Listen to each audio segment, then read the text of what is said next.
Hello everyone and welcome to the video of the games that I played in May 2022. It was a slow month, only 14 games have been played, but some really good ones. Like always, I'm gonna start with the new games. So first new game, Planet Unknown. So Planet Unknown is a polyomino game. I like those, but it's a very simple one. You just use polyominoes and there is a track for 5 different levels of stuff that you get. So how does this game work? You have this rondel here where there are polyominoes set, and in a multiplayer game, well, each player will be the one who chooses what he wants each turn, and then based on where you sit, you will have only the option of 2 other pieces. So let's imagine I want this piece, so the guy sitting here would only get to take this or this piece, and he has to put it on his planet. So the planet looked like this below. Now this is a fully filled planet already, where they put all the stuff on there.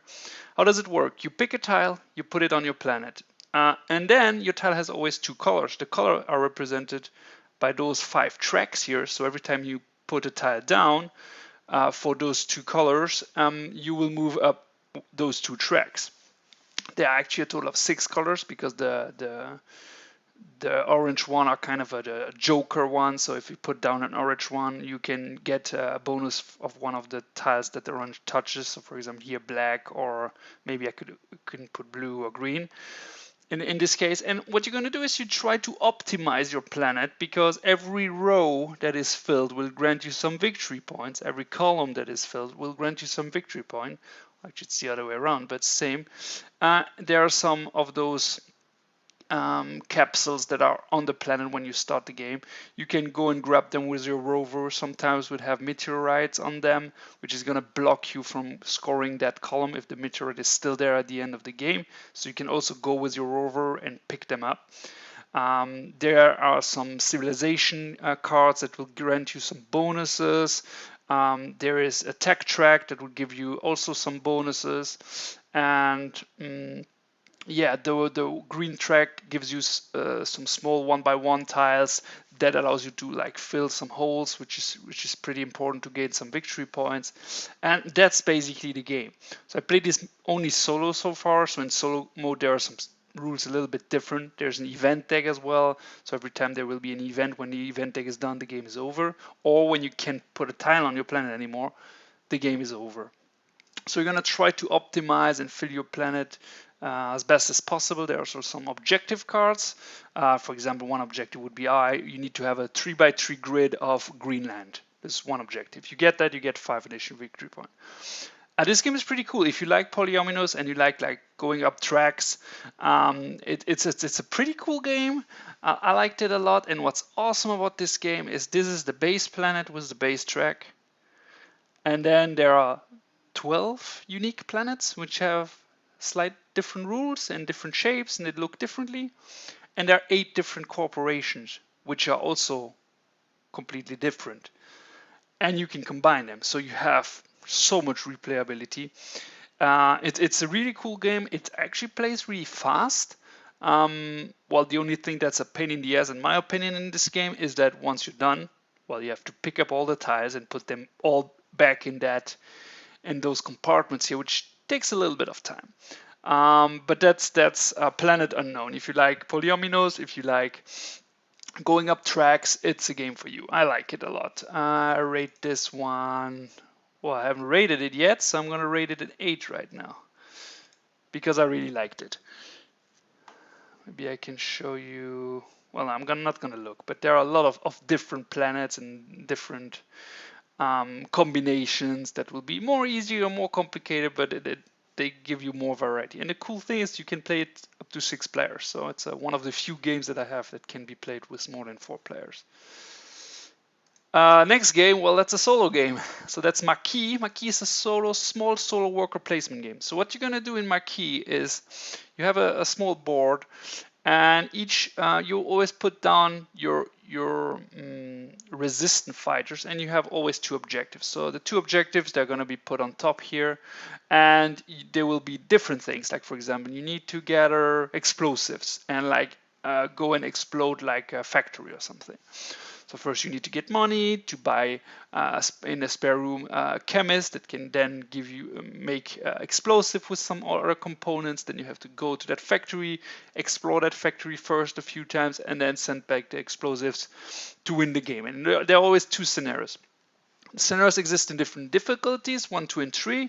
I've only played one so far because it's already hard enough. And there are different stuff you can get. So, for example, you go down here, you get whatever is on that tile. In this case, there is actually nothing. But for example, if you go on this tile here, it would mean that if you give 1 money, you will get a gun. Here, there is already a gun that was dropped by the airfield. So you went to the airfield to drop a gun there that you can pick up later. Then. And those resources, you need them for different things. Like, for example, if you want to recruit another guy to help you in the resistance, you need 1 food.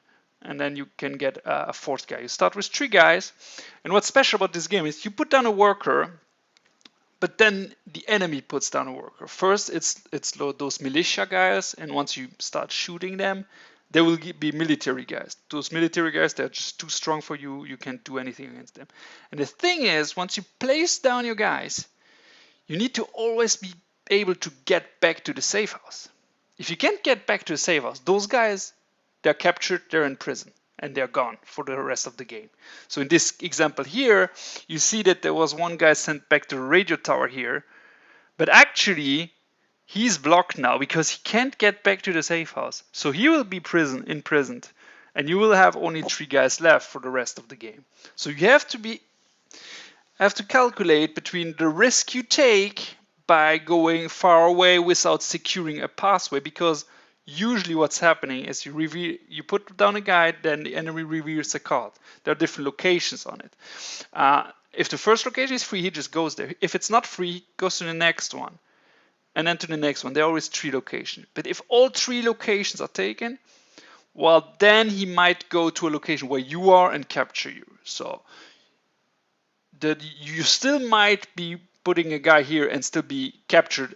The more guys you have, the more risk you have that this happens.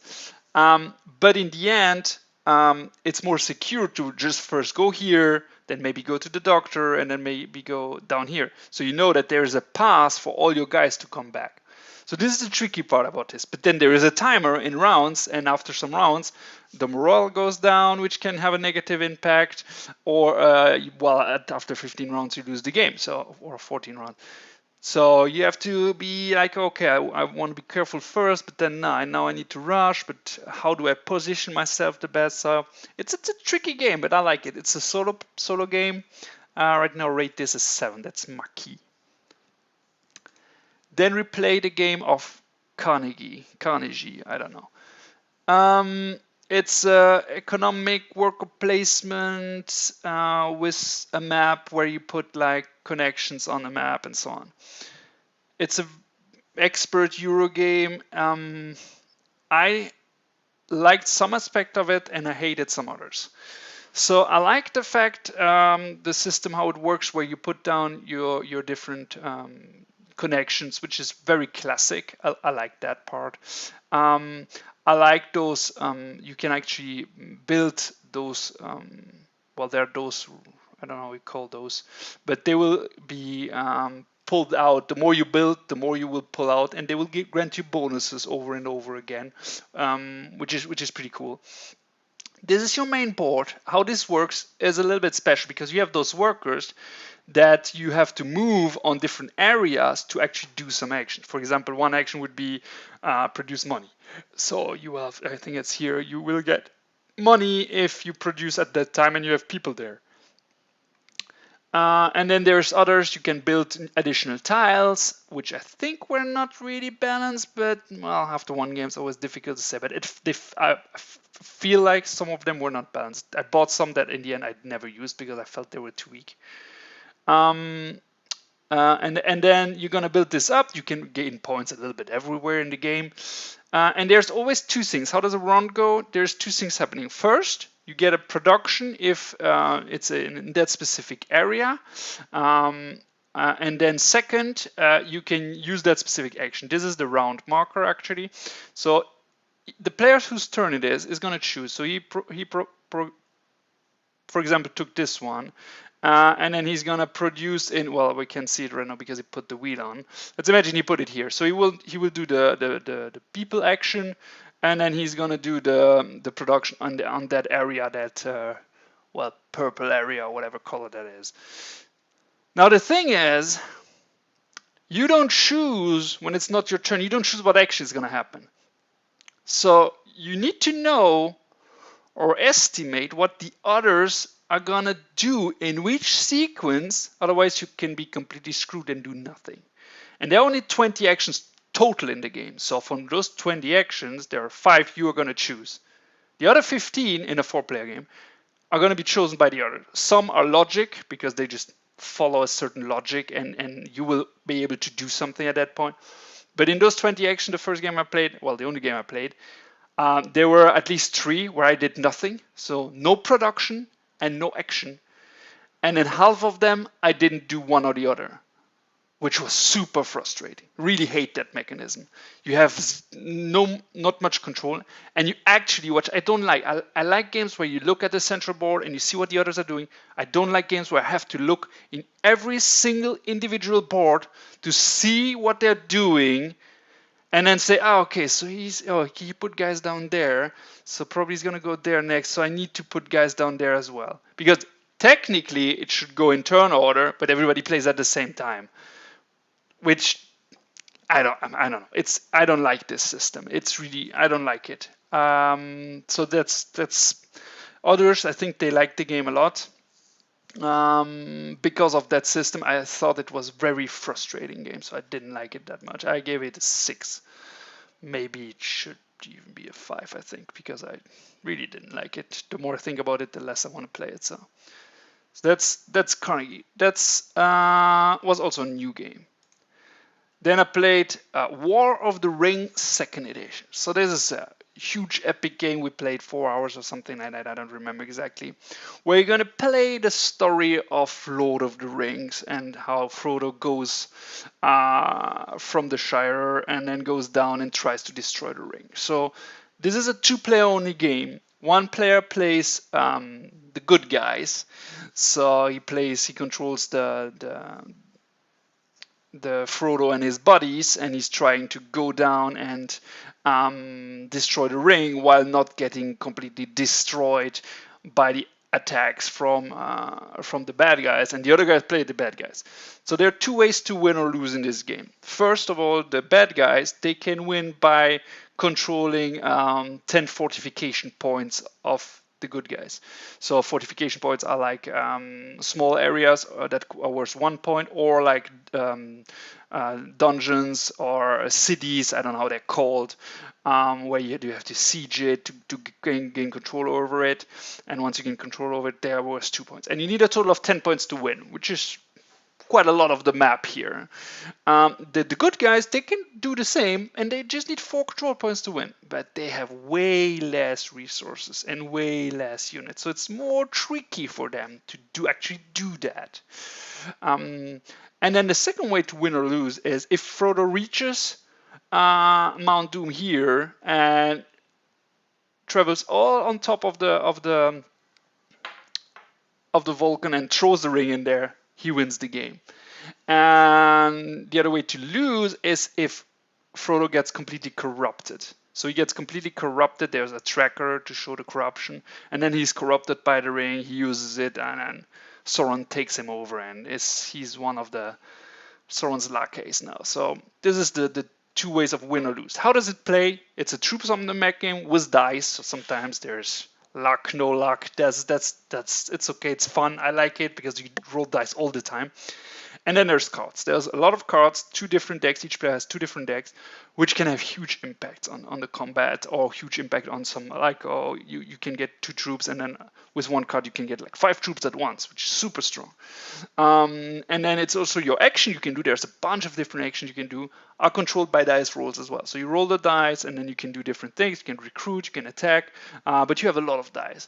There are also hero cards that you can have that will increase the power of your armies, or give you extra dice, stuff like that. A lot of different things. We played only 1 game, but it was awesome. And it went down to Frodo was on the top of the mountain in the last step, and then he got corrupted and he lost the game because he had, like, there were, I don't know, 15. There's a bag where you throw corruption tiles, and there were like 15 tiles left, and 3 would have won him the game, but he was already so corrupted, all the others lost him the game, and he drew 1 of them. So it was really fun. And the turn after, Red would have won anyway because of attacking the last bastion to gain the 10th point of control point. So it was really tight game. It was really fun. I want to play it again. It's a big experience. I think now that we know the game, the next game is going to be way faster. But there's a lot of setup. That map is huge, takes a lot of space. It's actually 2 different boards put next to each other. It's huge, huge, huge. This game is a lot of fun if you want a big epic experience for 3-4 hours, and you like Lord of the Rings. I really would suggest this game. That's War of the Ring 2nd edition, actually, which I think there was a reprint, because this is an older game that was reprinted at some point. Then I played Kids Chronicles. Just want to mention it really quick. If you like Chronicles of Crime, which is a game about solving mysteries with a tablet, that's the kids version, which I play with my son, and he liked it a lot because they like to look around with the tablet, trying to find the clues. It's very simple, but they liked it, and we played through all the missions, and it was fun. Then I played 2 games of Feast for Odin. Feast for Odin, epic worker placement polyomino game. It's in my top 10 of games of all time. You have a huge island that you need to fill with stuff. You can get additional islands. You can get buildings that you need to fill with stuff. You can get animals. You can get like different crafting materials that allow you to fill your island. And it's a worker placement game by heart because you have different columns where you're going to put down your workers to actually gain benefits, and all tiles have like 4 different levels. There's like all the grain stuff, which is orange, like wheat and stuff like that, salads and stuff like that. Then there's all the meat stuff, which is, when you turn this around, it goes red. So this is like fish and animals and meat and whatever. And then the next level is the green stuff, which is like fur and stuff like that, clothing and something like that. So this is the green. And then the last level, which is the best level you need, is like jewelry, and it's the blue level.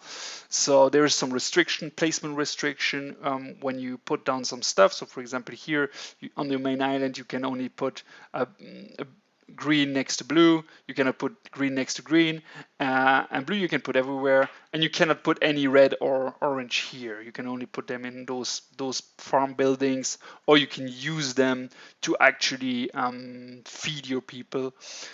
This is how the game works in general. I'm not going to go into detail on all the action. There's so many actions. There's also basic resources like wood, stone, and iron, I think. And the tiles have it's like polyomino tiles. Like for example, you get a 3x1 tile.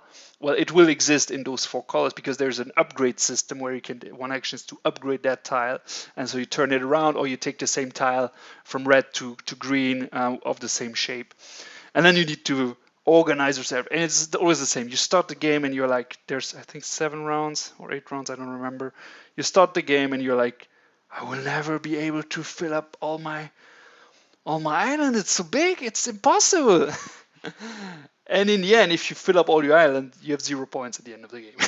So you need to fill up your tile whole island, and then you need to get other additional islands or additional buildings, or you need to do like expeditions, like here he did some expeditions to gain victory points, or need to get a bunch of animals to gain victory points.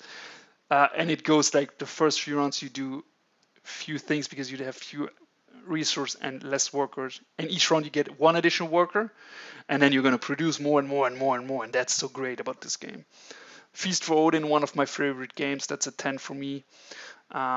Really, if you like big, heavy Euro games with worker placement game with polyominoes, it's the best game.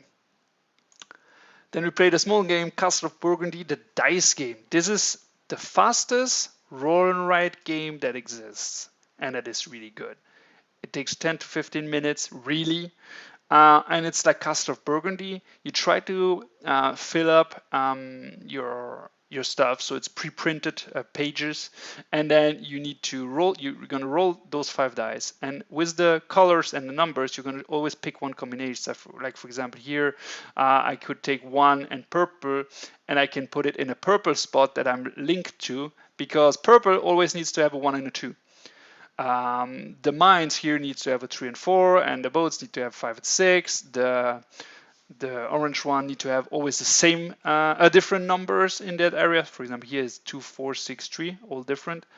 And the yellow one needs to have all the same. So for example, here is 2 and 2. Here is 5 and 5.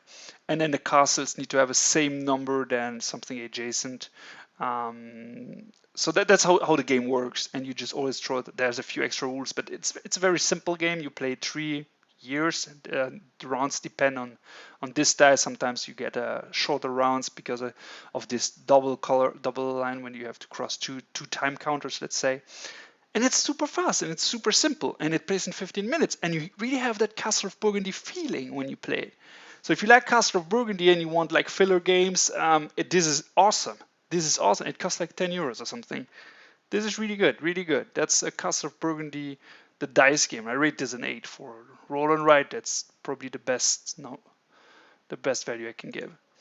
Then we played Circadians First Light. Haven't played it in a while. It was great coming back to it. So it's a dice placement game where you're gonna roll a bunch of dice, and then you're gonna organize them on your board. You're gonna hide them behind a screen, and then in turn order, everybody's gonna place them on the main board. So the main board is a little bit special here because basically this is the player board, and everything here is the main board, because there are different things you can do. What you're going to do is you're going to place your dice on those areas here where there are dice. Here you can see dice placements here.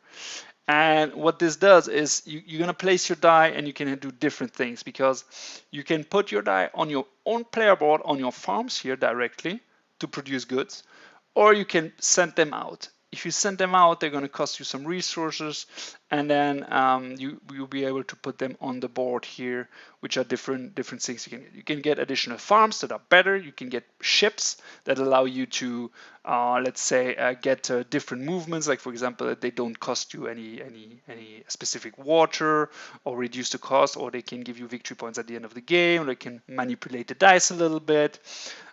Then you can do some trades between the resources. Here you can move your rover, because here you have a rover that is going to produce the goods where he's on, and the most you are on the edge of the planet. You start in the middle.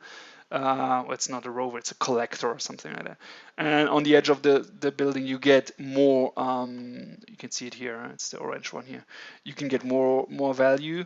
Then what you can also do is buy some.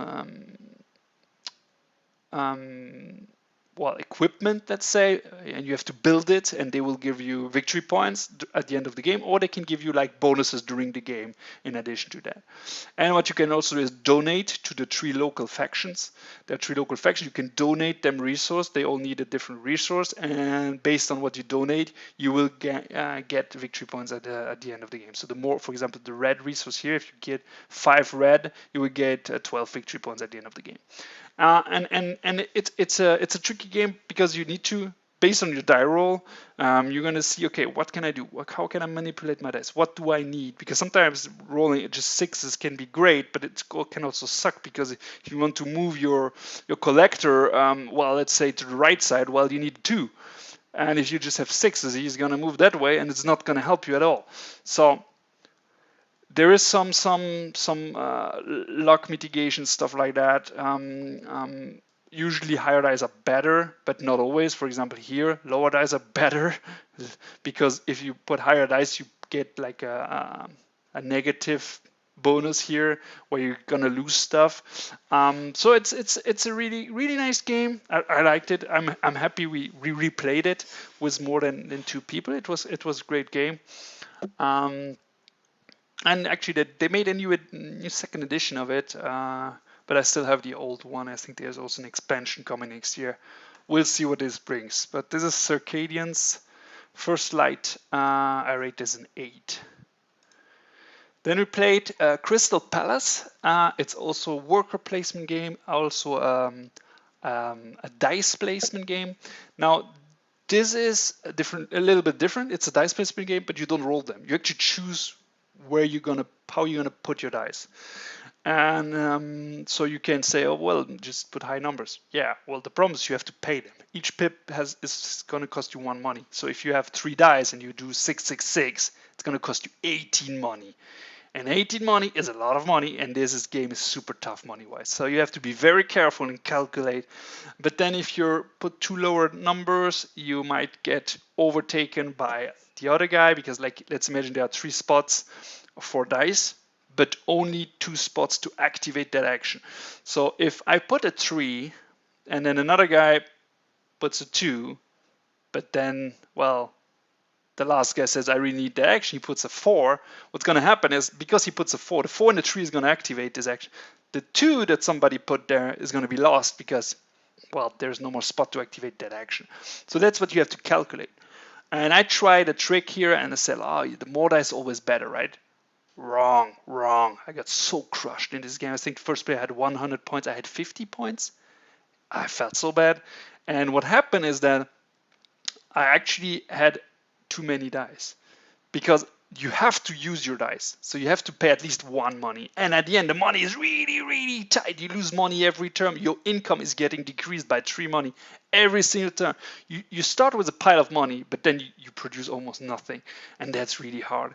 And we got completely crushed because there's like one specific track that you can get special bonus on, but if the track is completely full, you remove everyone from that track, and what's happened is 2 players put a lot of people there, and the last player just went in and scooped everything away. We didn't think of that, and we got crushed like crazy. So it's a good game, but it's really hard. I also feel like some of the bonuses are kind of, yeah, not really balanced. I mean, the guy that won, he got like an extra tile that you can put on your board, otherwise you get negative points. He got one for free like every turn, and he was triggering it with other action. He at some point he filled all his stuff, and he actually replaced some new ones with older ones because they were better. I didn't even manage to fill half. So yeah, it felt really bad, and my technique that I used trying to get more workers was completely bad. It didn't work at all, which actually I feel like it worked better when you were just 2 player. So the play with 2 or 3 players, well, I think we were 3 player, it's completely different. So you have to know that playing this game. It's yeah, it was really hard.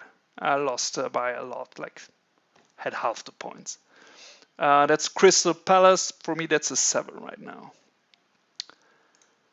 Then we played another game that's in my top 10. That's Gaia Project. Well, Gaia Project's epic space experience where you have this huge space map. You start on 1 planet with 1 building. Actually, you start on 2 planets with 1 building. And there are some planets that are your own planets that you can, well, colonize easily. And then you have different levels of planets difficulty for each user. So for example, here you can see here the Terrans, they have the blue planets is the native one, then the white and the red are their, well, first level, then the black and the orange are second level, and those brown and yellow are the most complicated for them to go to. And how you're going to play is you have different resources, you have minerals, you have signs, and you have money. And based on that, you're going to build buildings. They will produce then during each round, at the end of each round, they're going to produce new goods. You have a tech tree that is here that will give you tactile, and that will give you some resource. You can increase the value of your movement. So by default, it's just one, so it's very difficult to access other planets unless you use a special resources. It's a big, complex Euro game, but it's one of the best that exist if you like this kind of exploration and optimization game with a tech tree, and then each single faction has special powers and plays differently. So that's also great. That's really great. They're probably not super all well balanced and based on the objectives, because there's always two main objectives that you get and 6 of those tiles here. Um, so it might be that you're in a disadvantage at some point. I feel like I won the game, but I shouldn't have, because my friend, he optimized his plays and I felt like I'm gonna get crushed. And in the end, I managed to win because I felt like it was lining up with my affection was lined up with the objectives, and therefore I could be first on both objectives, which gives you a lot of points. And one of what his faction was doing was actually contradictory to one of the objectives, so he had to completely ignore that objective and gain points everywhere.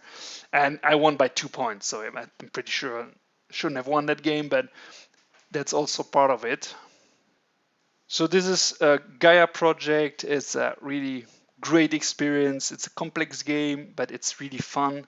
And if you like big, heavy Euro games, you like space, this is fantastic. If you don't like space, you like fantasy, there's a game called... how is it called again? I don't remember how it's called. Terra Mystica.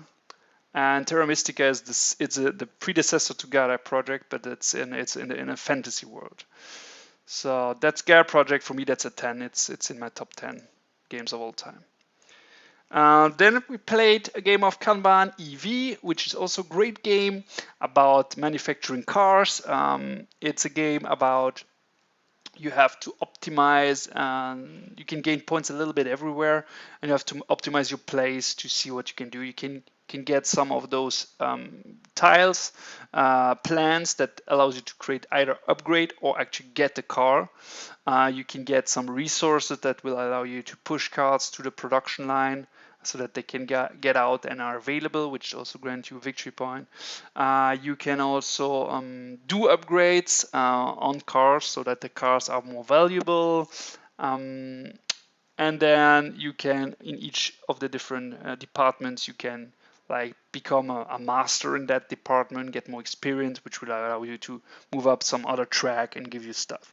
And the important thing is there are like those objectives, and every time the game arrives at a certain point, you get like a meeting, and in that meeting you need like those speech token, which allows you to, well, claim one of the objectives. So it's basically you talking during that meeting, and you gain some bonuses there. So it's a pretty cool, tight game. It's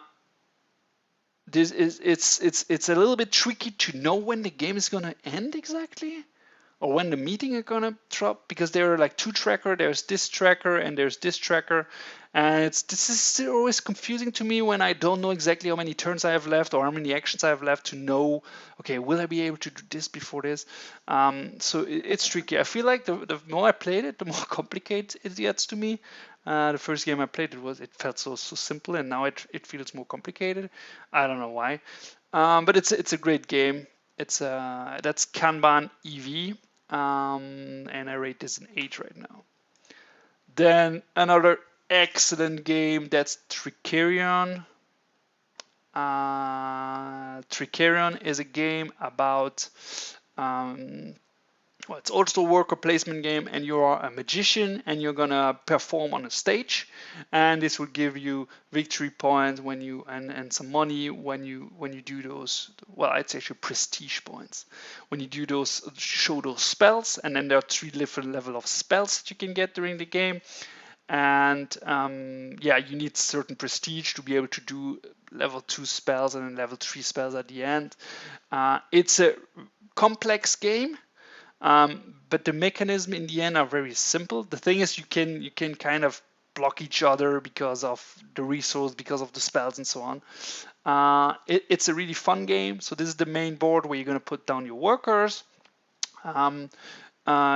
based on what you have planned, because what you're going to do is you're going to put down here on your personal board, you have different slots for your main magician, then you have one assistant by default, and you have one, I don't know, they're called like expert.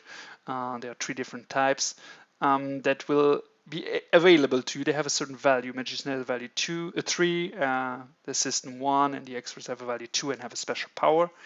And then those are your workers you can put on the board, and you need a certain value to do different things. For example, here, if you want to get goods, well, based on what kind of goods you want, you have to pay a certain amount of money, and you need a certain amount of action points if you want to buy different goods, and the action points are provided by your workers. And then you're going to plan with those cards that you have, you're going to plan what you're going to do with each guy secretly. And then the game starts. So the first player looks, okay, I really want to be first here, because then I can get, like, for example, 2 of the 3 actions because of some bonuses and stuff. And then you can organize your workers in that way, and it always plays in turn order. Now, when you play this game, you're going to gain spells that you're going to put here, and you're going to plan them on like those those rooms where you those spectacle rooms, I call them, and then you're going to put down your spells down there. So that's what's planned to be done, and then you're going to execute this, and if it's your spells, you're going to get bonuses for your spells, and the others are also going to get bonus, but you're going to gain bonus because it's your spectacle and you're going to play it. You're going to be the main magician there. So you can gain points a little bit everywhere. It's a lot of fun. It's tight, tricky, but not that complicated, and that's really good. It's not that, I feel at least, it's not that complicated, because what you're going to get is, I'm going to get new spells, I'm going to get new workers, I'm going to get resources for my spells, and the reason you never use them. It's like if you need like a saw for 2 different spells. If you have 1 saw, you're good. You don't need 3 saws, and they're not used once you do the spell. So you're gonna do that, and then you're gonna perform. This plays in, I don't know, 10 rounds or something like that, or 8 rounds. I don't remember exactly, but in the first round you're not gonna perform, because you need first to prepare and try to gain some resource and so on, and then starting later on in the rounds you're gonna perform almost every round, try to show off your spells and gain victory points and money, which are the 2 resources of the game. That's Trickerion. It's an awesome game. It's an awesome game. I think I rate this a 9 right now. It's probably a 10 if I would play it more often, but sadly I haven't played it a lot. And the last game I played is still online. It's Race for the Galaxy. So Race for the Galaxy is still a fantastic tableau building game. It's a game where you have cards, and you're gonna choose what you're gonna do. So you have choose between 5 different actions, and then based on who chose what, all those actions are gonna be performed. So if you do like put down a technology, put down a planet, and I choose produce goods, we're going to do all those 3 things in that order. And then you pay with your cards. So if I have a planet that costs 3, I need to discard 3 cards to be able to play it. So at some point you might have no cards in hand, and you need to like produce and then sell your goods to get more cards, or you can explore, which gives you cards and stuff like that. It's an engine building game, tableau building game, which is excellent. I thought that I didn't open it here, so let me just do that. For me, yeah, it's a 10. Yeah, it's a 10. It's actually, I discovered this game only last month, and it's awesome. I played it only online, but I have ordered a physical copy of it.